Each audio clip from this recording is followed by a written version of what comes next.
Hey everyone, Josh here with Royal Treatment. I'm getting ready to go on a trip down to the Yucatán Peninsula, and so I need to tie up a few flies, and I'm going to tie up one of my favorite flies to tie in fish. It's a squimp, kind of a shrimp squid type pattern. Pretty enjoyable, pretty quick, pretty easy. I'm going to start with a Gamakatsu SL11 3H. This is a size 6, but I'm also doing size 4s. This is UTC 140 in the shell pink, I think is what it's called, fluorescent shell pink. And I'm going to lay down a base of thread, and I want to get it around the bend, something like that. And then I'm going to bring it back up. So you can see I have this nice base right here. And I'm going to drop it so it's kind of between the point and the barb. And maybe it's like right there. Yeah, maybe that. And I'm going to take a yellow eye for this. This is the Aquafly's Intruder Eye, 530 seconds. And I'm going to start by laying it right on top. Give it a few wraps to kind of lock it in right there. And you'll see this different about normal bonefish type flies is this one has the eyes in the back. And so because of that, we're not going to put any eyes, shrimp eye type eyes on this. It's going to get this eye in the very back, and that's going to help keep it kind of with that mouth or tail kicked up when you're fishing it. And it's going to help it to ride a little bit different, and it's going to fish really well. So I get a couple wraps on there just to make sure that it is positioned in the right spot. I'm going to look down at it, and then I'm going to look down the front to see that it's where I like it. And I like to use a little super glue. This is the Loctite.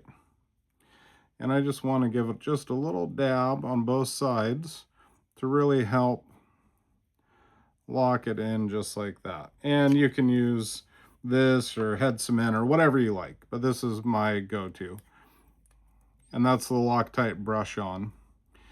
I'm going to give it a few wraps, X wraps, and then I'm going to wrap around the base quite a bit. And what that's going to do for me is give me a little, basically a kind of a stand to make it so that eyes can't just rotate out of the way. So something just like that. Nice. That looks pretty good. Now, there's any number of ways that you can do this. And this is kind of the way that I do it. I don't know if it's the best or if it's right or wrong or whatever. And what I'm going to do is I am going to start with my thread just forward of the eyes. I'm going to get a patch of craft fur. I'm going to cut a small hank of it, and you don't need a ton, and something like that. And I'm going to thin out the base, and you're going to need to save that because we're going to use it to dub the body. So I'm going to thin out the base like that. And then I'm going to take and just restack this by hand. Give it a nice twist. Make sure it looks like what I envision. And you're basically going to make this tail 1.5 times. So somewhere around there. And I'm going to trim this back end, which doesn't matter, but makes it a little easier and a little cleaner for me when I do it that way. So 1.5 times. So about like so. And that's going to kind of sit right there. So what I like to do is pin trap, a little loose right there. Oops, I did it with my wrong hand. Right there, right up against the eye, and then I'm going to come under and all the way down and around. So just like that.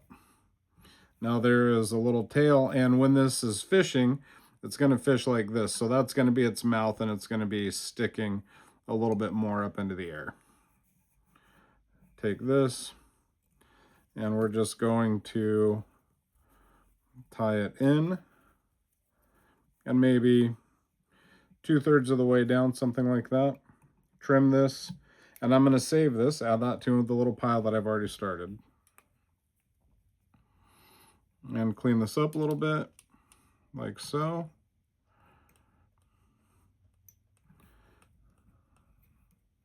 Okay, now I'm going to take some crystal flash. This is just the pearl.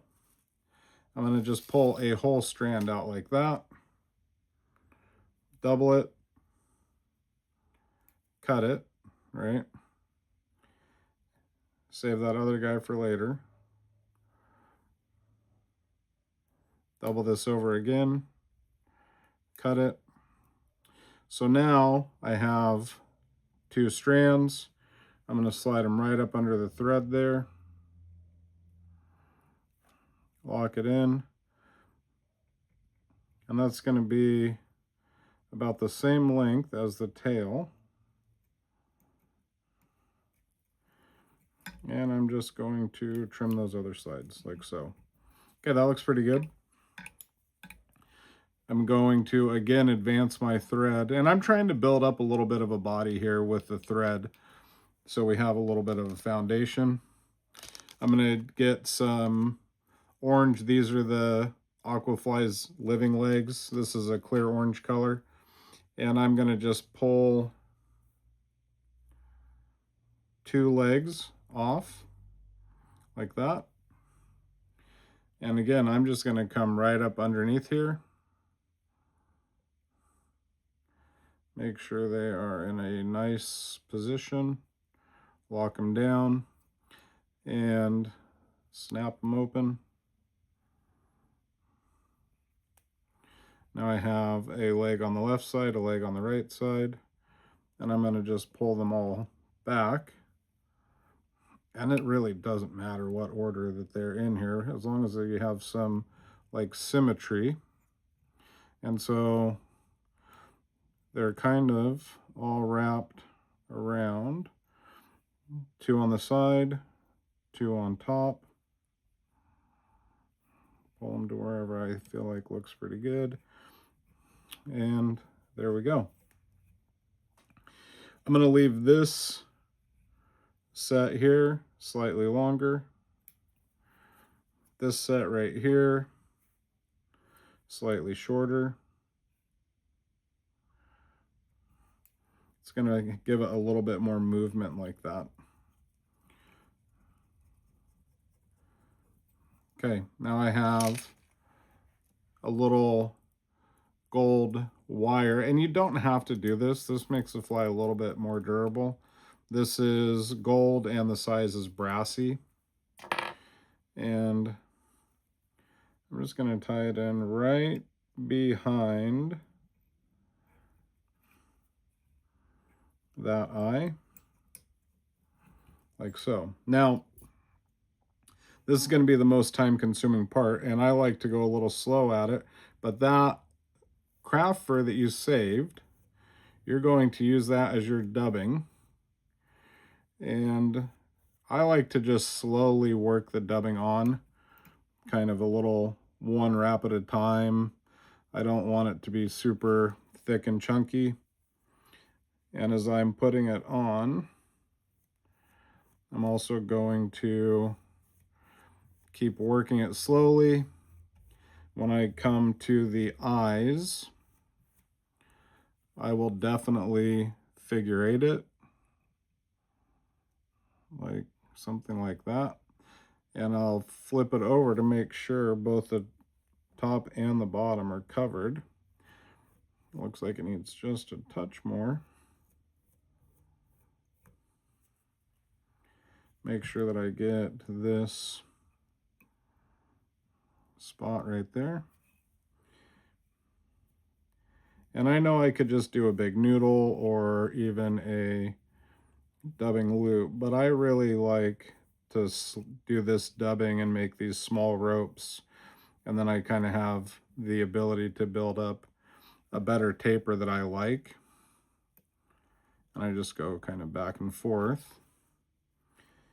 And I'm not using a lot of that underfur to create this body. I'm actually still going to have some left over, and just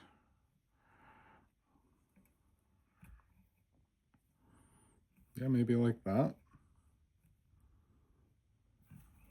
Maybe just a touch more, just ever so slightly more. And what I'm going to do is just kind of finish that little nose off right there. And then just a few wraps with that wire. And really, like I said, you don't even really need it, but it kind of helps to lock it all together. Give it a nice, secure look and feel. 6 wraps or 7 wraps, something like that. Just like so. Helicopter it off. Call it good. Now, what I'm going to do is brush this out a little bit. And I don't spend a lot of time on this side because this side is the one that's going to be landing on the bottom. You know, it's going to fish like this. So what I really want is more of this side to be a little bit more fuzzy.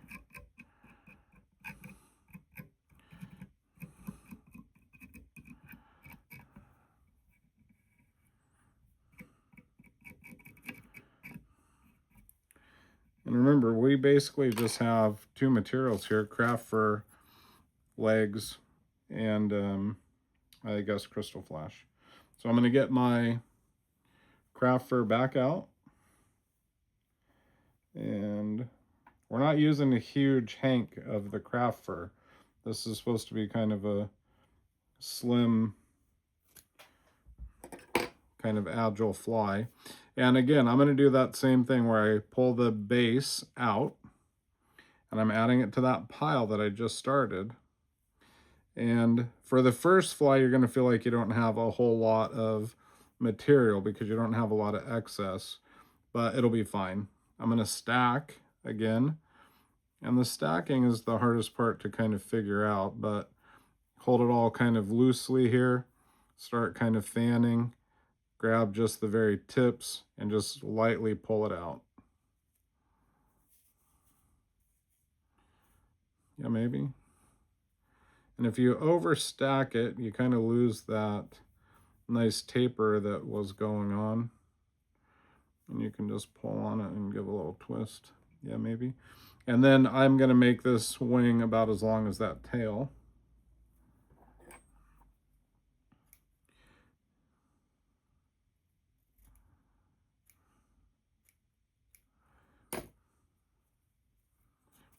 Give it one more measure, yeah, like that.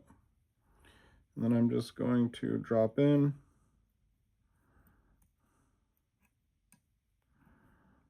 Pinch wrap.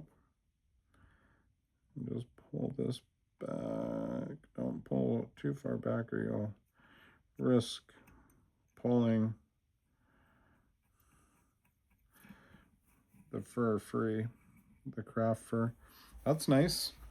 So now the other half that we used before. Now this part is going to be a little bit longer. So maybe I only do the 2 strands as opposed to how we did the 4 before. So I'm going to do the same thing. Just bring my crystal flash right up under the thread. Now it's kind of right at wherever I want it lengthwise. Match up these 2 ends, boom. And then just lock this down like so. Maybe give this a trim just ever so slightly longer. Gonna grab 2 more of those orange aquafly legs. And same deal, right up underneath. And this time, we're going to have a long leg and a short leg, and just lay them right on top. And the squimp, most of the time, you'll see one set of legs going back and one set going forward. And open these ones up and just pull them a little bit off to the side here. And I'm just going to give a little wrap underneath here to finish that. And